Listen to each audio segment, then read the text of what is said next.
কেউ রাগ হবেন না আমার কথায়।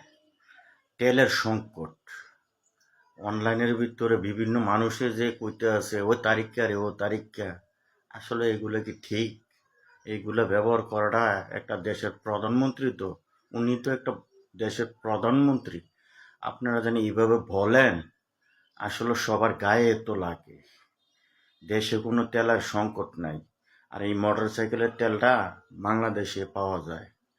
এটা যদি আপনি আমি যদি সিন্ডিকেট করি, আমরা যদি 2 লিটারের জায়গায় যদি 10 লিটার নেই, 20 লিটার নেই, নিলে আরেকটা লোকের তো শর্ট পড়ে যাইতেছে। আমরা বাংলাদেশের সিস্টেম রয়েছে কেমন জানেননি, পেঁয়াজ রসুন এগুলো যদি দাম বাড়বো এরকম একটা নিউজ আসে, তো আমরা 1 মণ 1.5 মণ 2 মণ কিনি, তো দোকানদাররা কি করে জানেননি, হেরায় ডারে ডবলের ডবল বাড়াই দেয়। আমরা যে পরিমাণ আমরা দরকার এতটুকু আমরা কিনি, কিনলে দোকানদাররা আছে না আপনার কমাইয়ে বেচবে। ঠিক আছে, মানে আপনি আমি তো খারাপ, আমরা সিন্ডিকেটের করতেছি, ওই বিভিন্ন জায়গায় তেলের দাম পাওয়া যাইতে আছে বিভিন্ন জায়গায়, মানে এই দেশের সরকার এখন বর্তমানে হেরে কিভাবে দোষী করা যায় এই জিনিসটা।